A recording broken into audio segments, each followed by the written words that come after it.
Le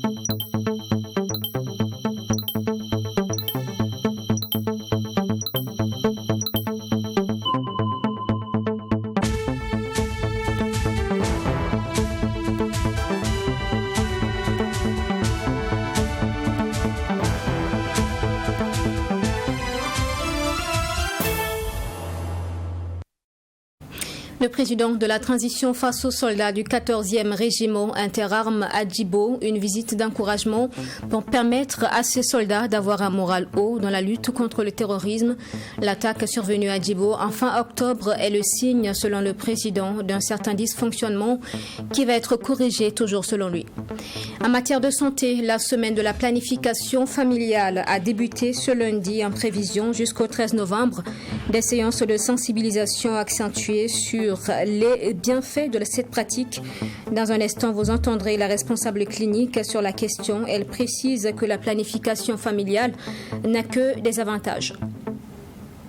Bienvenue dans ce journal. Je vous le disais en titre, le président de la transition a fait le déplacement de Djibo ce lundi. Il a rencontré les hommes du 14e régiment interarmes qui ont subi une attaque terroriste le 24 octobre dernier. Le capitaine Ibrahim Traoré a encouragé les soldats dans leur mission avec la promesse d'une relève pour ceux déployés depuis 2 ans dans le détachement. Le compte-rendu de la visite du président donc en images et commentaires avec Michael Toukri. C'est en chef de guerre que le président de la transition, le chef de l'État, Ibrahim Traoré, est allé porter du réconfort à ses soldats et surtout les encourager pour la suite du combat qu'ils mènent pour la défense de la patrie. Félicitations pour le travail abattu, beaucoup de courage pour la suite, a dit le président Ibrahim Traoré au personnel du 14e RIA. Sans langue de bois, le capitaine Traoré a reconnu qu'il y a des dysfonctionnements qu'il faut rapidement corriger pour plus d'efficacité. Cela fait 2 ans que certains sont déployés dans ce détachement. On ne peut pas imaginer ce que vous avez vécu durant tout ce temps, ajoute le capitaine Traoré à l'endroit du personnel du 14e RIA. À ce propos, le chef de l'État a promis que la relève sera désormais effective afin de permettre aux soldats d'aller se ressourcer pour plus d'efficacité sur le champ du combat. Le renseignement et l'appui seront aussi présents désormais selon le président de la transition. À l'endroit des jeunes combattants nouvellement projetés sur le théâtre des opérations, le capitaine Traoré les a invités à garder le moral très haut. Avant de quitter ces hommes, le capitaine Traoré va insister que partout où le devoir nous appelle, partout où les populations auront besoin de nous, nous irons. Nous allons reconquérir tout le territoire, a conclu le président de la transition, le capitaine Ibrahim Traoré. Débuté le 25 octobre dernier, le recrutement des volontaires pour la défense de la patrie se poursuit jusqu'au 18 novembre prochain. Cet appel de l'armée à l'engagement populaire a été au cœur du journal du dimanche soir sur votre télévision. Que faut-il comprendre donc exactement? Les VDP sont-ils aujourd'hui la solution à la crise sécuritaire? Faut-il militariser la police? Ces questions ont été abordées donc par les invités sur le plateau. Le résumé avec Maxime Jodbombara.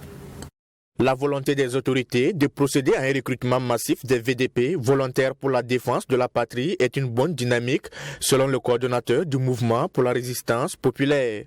Pour ce dernier, au regard de la recrudescence des attaques terroristes, les populations constituent le dernier rempart, d'où la nécessité de les armer afin qu'elles puissent assurer leur propre sécurité, comme du reste l'avaient demandé certaines organisations de la société civile.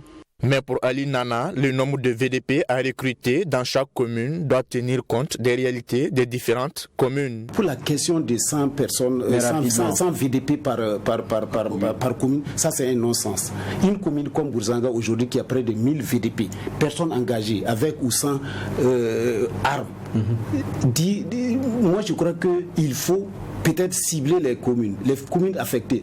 Puisqu'il y a des provinces qui n'existent que par les chefs-lieux, comme Titaou. Il y a des communes qui n'existent que par les chefs-lieux, comme Bourzanga. Aujourd'hui, aller dire à Bourzanga que c'est 100 VDP vous recrutez, c'est un non-sens. Maintenant, à Ouagadougou ou à Saba, quand vous dites que vous prenez 100 VDP, ça a un sens. Donc moi, je crois qu'au niveau de recrutement, il faut cibler les gens, ouvrir autant que faire se peut pour permettre aux gens qui veulent effectivement, le maximum de gens qui veulent s'enrôler d'aller. Pour réussir ce processus de recrutement, le coordonnateur du mouvement pour la résistance populaire interpelle les autorités à tirer leçon des erreurs du passé. Pour lui, une chose est de recruter et former des volontaires, une autre est de les équiper. Le régime Roch Marc Christian Kaboré a effectivement enrôlé les VDP, mais il n'y a eu aucun moyen.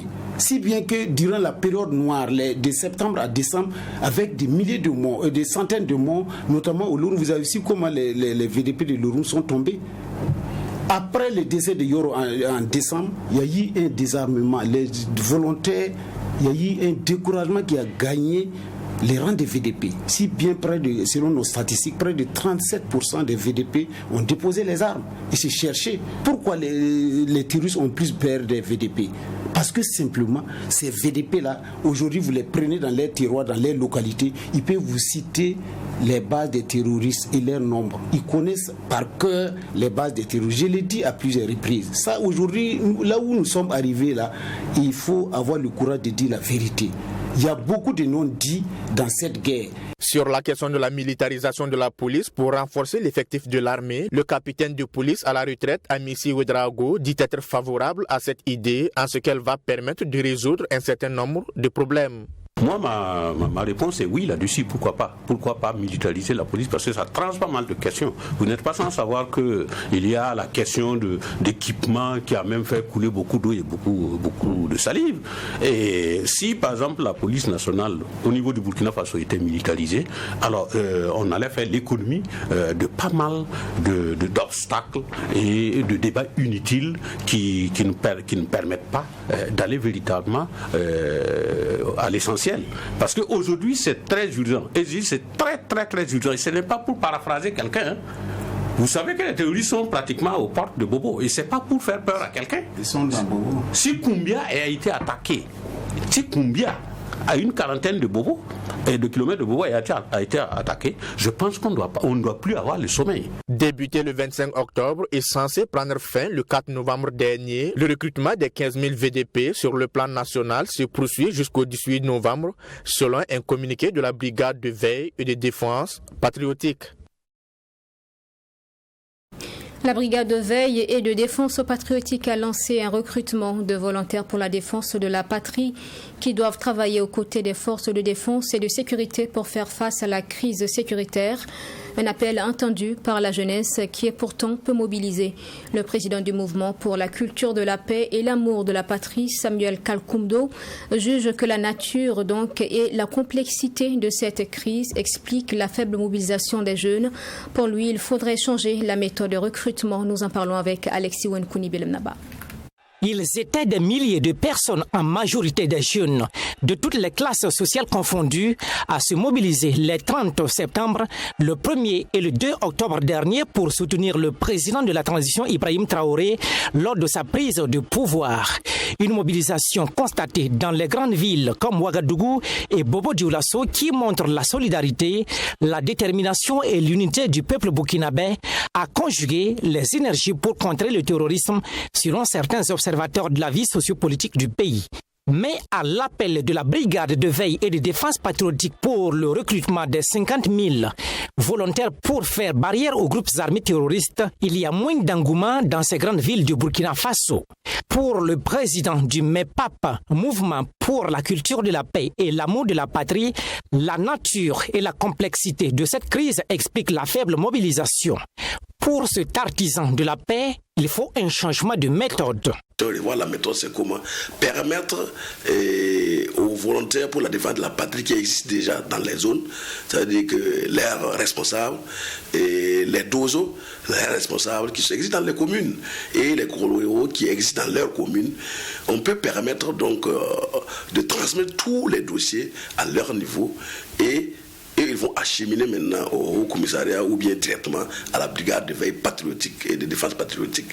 On dit que 90% ou plus de ceux qui nous attaquent sont nos frères.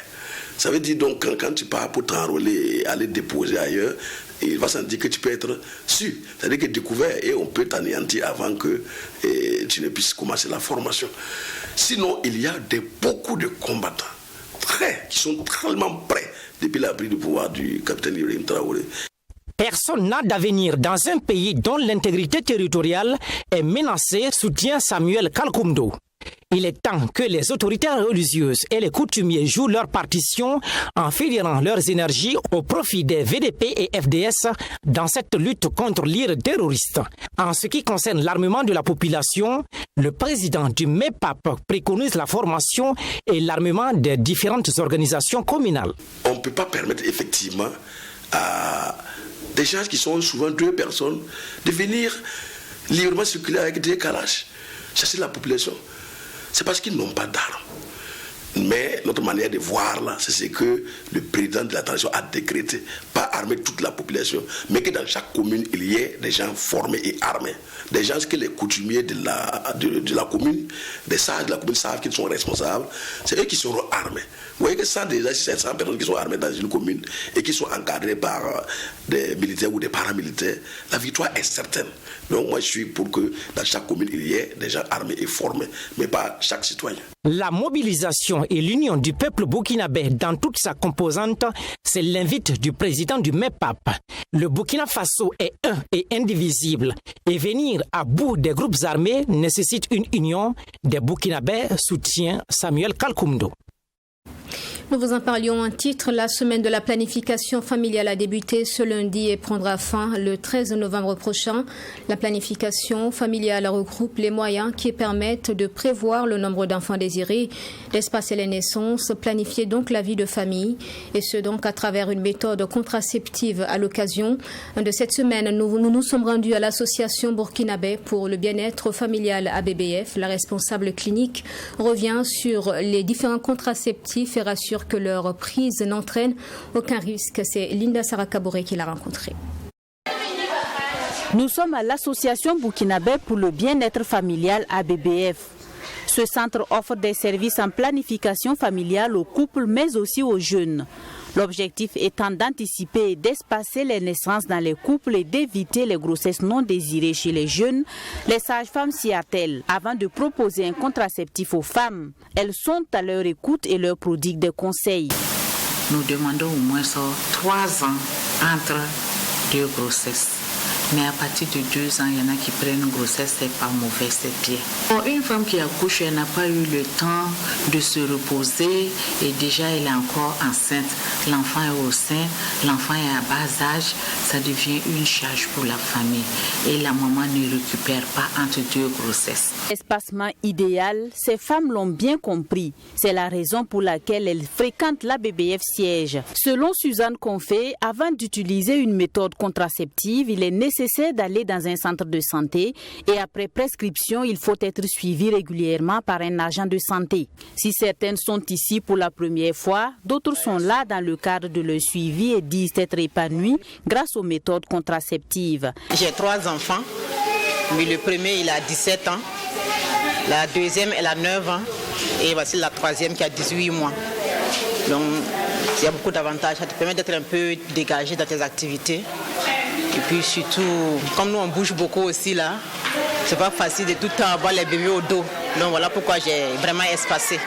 Bon, j'ai 2 enfants, c'est ma deuxième et elle a 5 mois.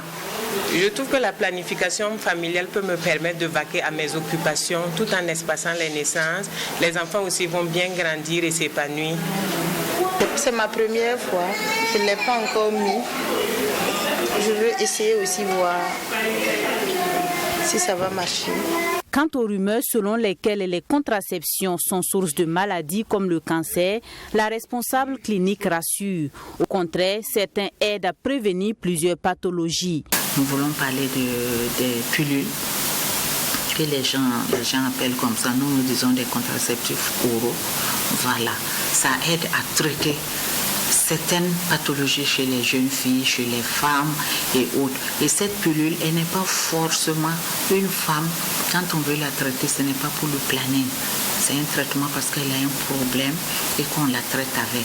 En ce moment, on n'a pas besoin que la fille ait forcément des rapports sexuels. Parce que cette pilule est composée d'hormones que la femme elle-même fabrique.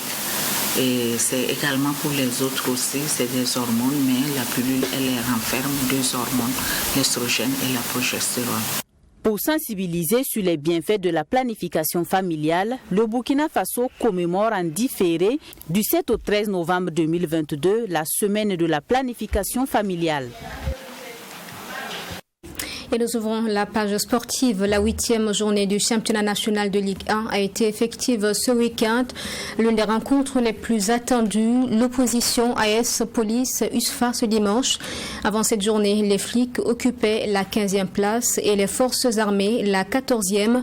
Au coup de sifflet final donc de ce face-à-face, ce sont les militaires qui l'emportaient au score de 2-0. Les images avec Yassine Saoudko.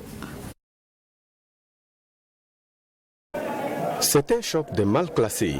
L'AS Police, 15e au classement et avant-dernier à l'issue de la 7e journée, était face à l'US Forces Armées, aussi mal en point, avec son rang de 14e. Dès le coup d'envoi, flics et militaires s'observent. Le jeu va changer de rythme l'instant après et la première alerte vient des policiers, mais est écartée par le gardien des militaires. Les militaires, à leur tour, sur un corner, manquent de peu d'ouvrir le score. Les flics et encore Adama Ouedraogo tentent sa chance sur une frappe, mais le ballon passe à côté. L'AS Police encore et encore, mais la tête n'est pas cadrée. Les flics auront une dernière occasion avant la pause, mais le portier des militaires sauve les siens. Dos à dos à la pause. À la seconde partie du jeu, les choses vont changer après quelques minutes pour les militaires. Sur ce coup de pied arrêté, Yassine Kafando de la tête met le ballon au fond des filets.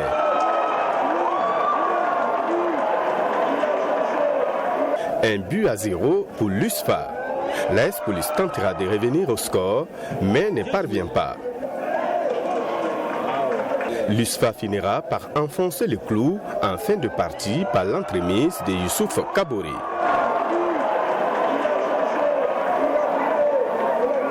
Les rouges et bleus vont même obtenir un penalty à quelques minutes de la fin, mais Alassane Sawadogo voit son tir détourné par le gardien. La dernière occasion est du côté de l'AS Police, mais le tir d'Amadoum Traoré passe à côté. 2-0 au coup du sifflet final. Une bonne affaire pour Mohamadi Bagué et ses poulains qui sortent en même temps de la zone de turbulence. C'est avant tout un derby des mal classés. Il fallait forcément s'imposer face à une équipe de l'AS Police que j'ai trouvé très bien ce soir, très joueuse, qui nous a causé pas mal de problèmes après mi-temps notamment. Mais il faut dire qu'on les a pris à l'usure. Voilà, parce que physiquement nous savions que dans la durée on pouvait très bien s'imposer parce qu'on a beaucoup travaillé cet aspect-là. Et on a réglé certains trucs et Dieu merci on a pu marquer. Même si le coach de l'AS Police garde espoir, il convient tout de même de rappeler que cette nouvelle défaite les enfonce davantage. Je dirais que c'est le manque de réalisme qui n'a pas marché ce soir. On a eu des occasions qu'il ne fallait pas rater et l'adversaire n'a pas trébuché sur les occasions qu'ils ont eues. On est toujours derrière, mais comme on est qu'à la 8e journée, c'est toujours rattrapable. On va travailler à revenir. Si on n'arrivait pas à avoir des occasions, on pouvait avoir peur. Voilà, là c'était un autre problème, mais on gagne les occasions qu'on n'arrive pas à concrétiser. Donc on va travailler maintenant à les concrétiser. La rencontre de la 8e journée entre l'USFA et l'AS Police était aussi un hommage aux forces de défense et de sécurité, aux volontaires pour la défense de la patrie, mais aussi aux civils. Une rencontre qui aura tenu toutes ses promesses. Et toujours pour le compte de la 8e journée du championnat national, l'AS Douane était face au Raïmo FC. Leader depuis plus de 5 jours, l'AS Douane a confirmé sa bonne forme en s'imposant par le score de 3-0 devant Raïmo. Donc, une victoire qui permet à cette équipe de rester dans la constance pour la suite du championnat. À Samitiam Touré. Après le match nul de la 7e journée face au RCB, l'AS Douane se remet encore sur les rails. Face à Raïmo pour le compte de la 8e journée, elle a été sans pitié. En bon leader, elle se muscle pour imposer le respect à l'équipe de Bama. À 20 minutes de jeu, Michel Batiobo en solitaire tente une percée et qui conclut à la suite pour l'ouverture de la marque. Après ce but, Raïmo court derrière l'égalisation désespérément avec des tentatives, mais sans danger. Pendant ce temps, les douaniers en profitent pour corser la mise. De la tête, Michel Batiobo signe son doublé sur ce service de Sansanda. En seconde période, c'est encore la douane qui montre toujours sa suprématie. Michel Batiobo tout seul manque l'occasion de faire le break. En gardant le pied sur l'accélérateur, à la suite de cette belle combinaison, Ibé Michael conclut et crucifie Raïmo. Un but d'école qui vient refroidir les ardeurs des jeunes de Bama qui vont complètement être déboussolés. L'AS Douane contrôle le reste du temps à sa guise jusqu'au coup de sifflet final. Une belle victoire pour la suite du championnat, selon l'entraîneur adjoint. Il faut dire que c'est un championnat et nous sommes fiers d'avoir en tout cas un début de championnat qui se passe bien pour nous comme vous le dites.